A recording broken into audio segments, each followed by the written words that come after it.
Evet Vasfi Bey. Okulun penceresi kardeş.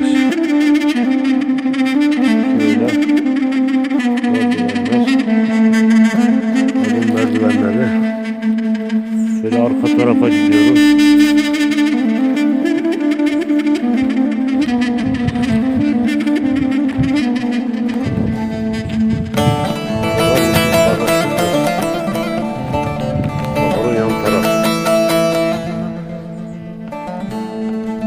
Aldanma süsüne püsüne ne olur, kime sorsan yaralıdır gurbette. Sırt döner düşmanın kardeşin olur, baba oğul aralıdır gurbette. Gelme gurbette, soyka gurbette, zalim gurbette.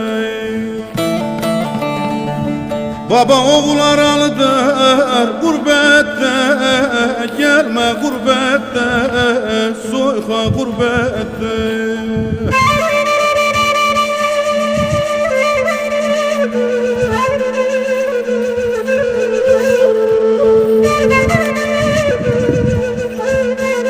Evin arkası kardeş. Traktör malzemeleri koymuşlar. Burada bir remuk var harmanda. Bir de arkası taş.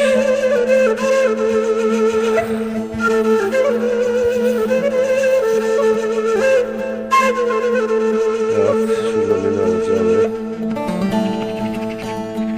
Kul olursun kula bir tabak aşağı, ayaklar hükmeder gövdede başa.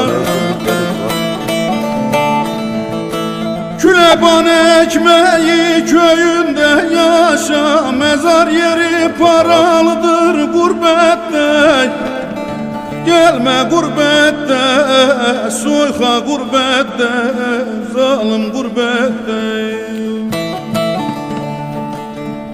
Ele mezar yeri paralıdır gurbette, gelme gurbette, zalim gurbette.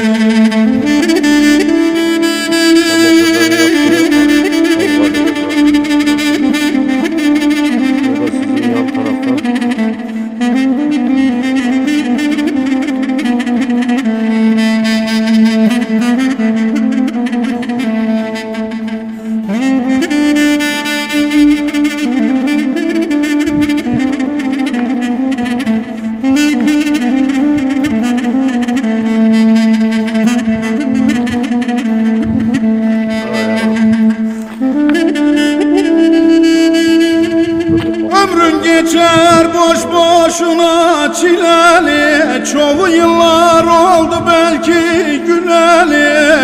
Evin çok güzel ama tadilat istiyor işte. Tutmaz olur dara düşsen eleli, dertler dizi sıralıdır gurbette.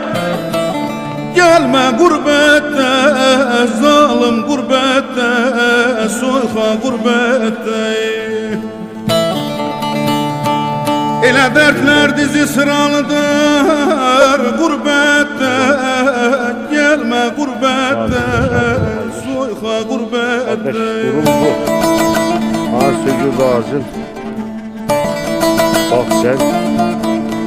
Bahçeniz yani.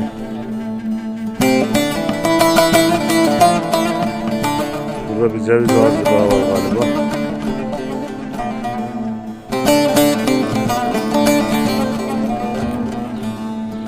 Azıcık salonların yetişmiş.